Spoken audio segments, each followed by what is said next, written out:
Divot board. I have in my hand today, golfers, the divot board. You've probably seen these around. I'm going to show you what it is, who could benefit from it, what it actually does. It is the most simple teaching aid out there, and I think it could benefit nearly any kind of golfer, from beginner through to accomplished. I'm going to show you some tips with it, and I got a secret little tip at the end. I don't think I've seen anyone else use it for. When I got it, I thought, oh, I wonder if it will help me with this.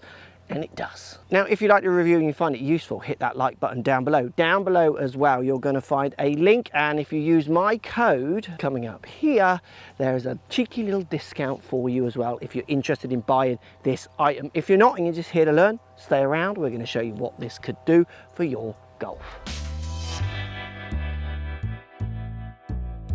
So what is the divot board? The divot board is a device that you simply put on the ground. It's got these little spikes on the bottom, so if you're using it on a mat, even on the concrete or on the grass like I'm doing here, it won't move around too much. And it's basically like my kids' jumpers. It's sequins. So if I pull them this way, it goes white, and then I can just reset it. But if I just glide over the top of it with a smooth hand, it barely moves it. See that? It's barely moving it. But if I dig the club, which is my fingers on this occasion, I get the scraping effect, which will show you how that works in a second. It's that simple. It's light, it can fit in your bag, it's flexy, you can get spare parts, so this bit comes out and you can replace it over time, because I see they do wear out over time. It's that easy, and what you're going to do is put a ball somewhere on it. It's got a circle there for you and some straight lines, and you're going to start seeing how you're striking or not striking the ground in relationship to the target, which will be the ball. So you place it on the ground with the divot board, so divot board at the back, because that's the way the sequins are going to work.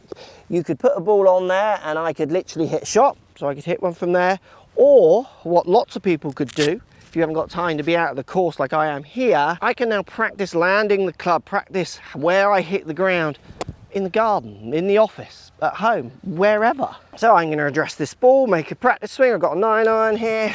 Not trying to do anything, I'm just going to hit it, and you can see I hit the ground. So on my practice swing, you can see I'm about 2 millimeters behind the yellow ball. We'll talk about that in a second. And you can also see I was hitting basically this way, or at the camera this way. You would argue that would have been a slight toe strike. So I'm not only measuring where I hit the ground, I'm also measuring where I might be able to strike the ball or not. My strike pattern with irons, using slightly game improvement, is middle to slightly to toe, because these go really well middle to slightly out the toe. So let's say I wanted to try and hit more centered feel. So that one would have been clean, got the ball all first. Now, just a point with my first one, the perfect strike will be just say about 2 millimeters, about these ones. Let me see if I can lift them. So you will interact with the ground before the ball. That's what a good strike is. It isn't ball then turf, even if it feels like that. You do interact with the ground slightly early. So that's kind of like your perfect strike. For me, they're hitting where I was halfway up the ball.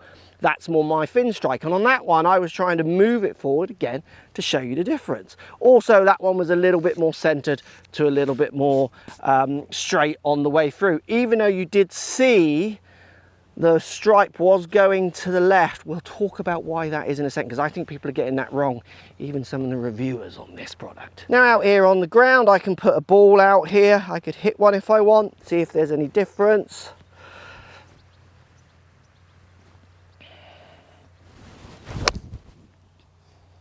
That was very much ball then ground hit. So on the cleaner side, there was no interaction with the ground early on that one. That was like a plucky ball first strike.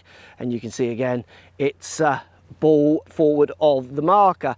Now what's interesting again is we see the path here going left. We're going to take it inside before we finish this video to show you how you need to get not too confused with where your divot's going in relationship to club path. But you can see I struck that one really well. There's my mark. It lines up with that face absolutely perfectly. Loving that, and it felt good. So if you're someone who always hits a little bit, say out the heel, so you can see I've got that side of the marker on that one. So hitting this way, you can see my club's more into the heel. So that would be close to hitting the neck and heel strikes if you're someone who struggles with those kind of strikes. I'm loving how easy this is as well, just to scrape back like that. You could practice hitting a little bit more centered, so you're practicing your centered strike, which could be you kind of feeling like you're moving back here, turning through a little bit more. So you can see I've moved that more to the toe side. Was a little bit of ground first on that one. Was better. That was lining up more with the ball. It's just a little bit more forwards. So you can really see and train and practice strike. So if you're missing this side, or getting it down the track. Strike as in ground first, ball first, ground way second. You can really practice where your low point ends up. Now you can practice path as well, because you could imagine you could come this way and this way, which we're going to go inside and show you with some measured numbers just to confirm, because divots are confusing for lots of people, like I say with this one. And we've also got the secret tip at the end. What I like to do with this as well is I like to practice different levels of strikes. So let's say I'm hitting it a little bit to ground first. So if I go and put all my pressure on the trail foot, and you can see I'm kind of bottoming out way early, what I do with students is I say, right, I want you to make a few swings where you're just on lead foot and swing through. See where you hit it. See how that moves that strike? You can see there it's way much more up towards the target, ball first, then the mat second. So you're really able to get people to have ideas of pressure shift. So if they naturally stay back and hit and bottom out early, you give them a drill, and the divot board confirms that that drill is moving the needle or not for them. It could be that they hit the divot board too hard, so they kind of hit it and it moves a long way, and we want that shallower hit. So I'll say to them, right, we want to get out a lead side a little bit more, and then what happens is they hit the divot board, they find their low point moves forward, and it's more of a brush of the divot board rather than like them kind of smashing down, and sometimes the divot board like goes forward because they're crashers. So you get this kind of tactile visual confirmation if your swing thought, your idea is coming through from this. And you can, like I say, be doing that in the garden, you can do it at the range, take it for practice, you could do it on the course here if you've got time in the evening, either hitting shots from the board or practicing from the board and then hitting a shot. Let's show you how it might influence club path as well, and your ideas of club path and how a divot should work. So that's a really good strike. That was a pretty straight shot. You can see that divot appears to be going left at some point, and also it's interacting with the ball, which was on the yellow mark, the ground slightly before, which is common. Don't worry about that. It's when you start kind of back here, you want to be worried. So let's show you how divot board can help you with club path, but you've got to be careful with the ideas when it comes to divots as well. So we're going to use GC quad to measure club path to show you what happens. I'm going to hit and draw the kickers off. Let's hit a nice little functional draw. So you can see that ball drawing, it's out to the right, back to the left. But what we see from the divot board, so hitting at camera, where's that divot going?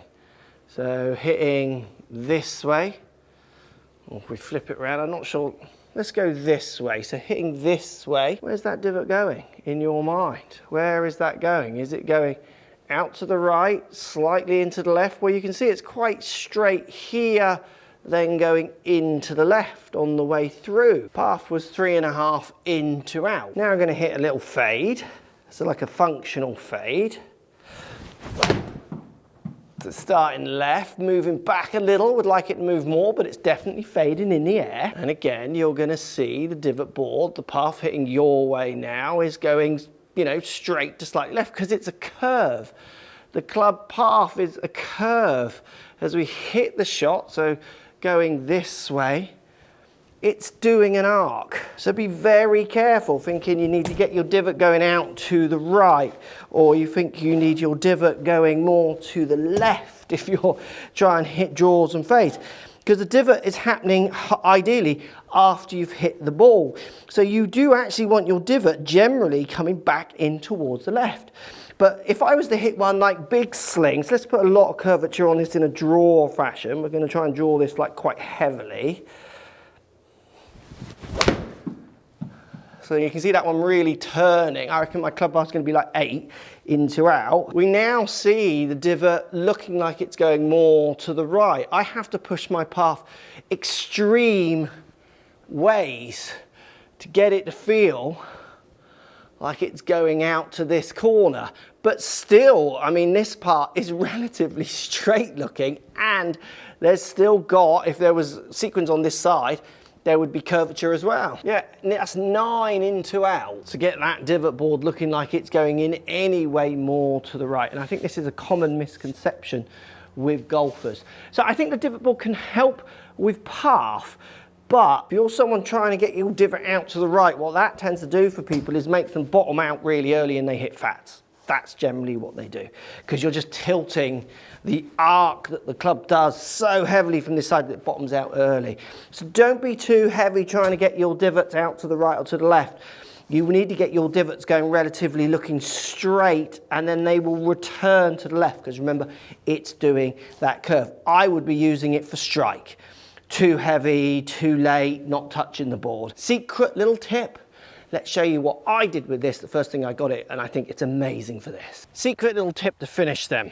Simple little chip shot. Watch this. I think this is the first thing I did with it. For someone who struggles with their chipping and has done, a bit better now, and watching amateurs chip. It's a nice little chip, nice and checky. Look what happens. Nothing. No marks at all. They're literally just the marks from the other shots, because it wears out after time. Bit of a finny, kind of shooty one. Look what happens. So if I introduce the leading edge, it digs in, gets the sequence. If I am using bounce, shallow angle of attack, doesn't. So good for anyone out there trying to understand how to get the club interacting with the ground on a chip shot relatively neutral. See, I had to dig on the last one to get that to react. If I am letting that handle go and I'm using the bottom side, which is rounded, it does not activate the sequence.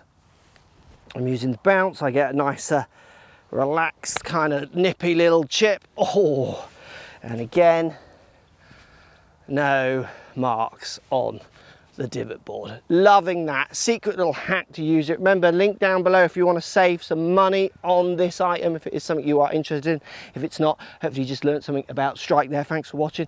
And if you want to watch a little bit more about chipping and pitching, this video's got a lot of great information in.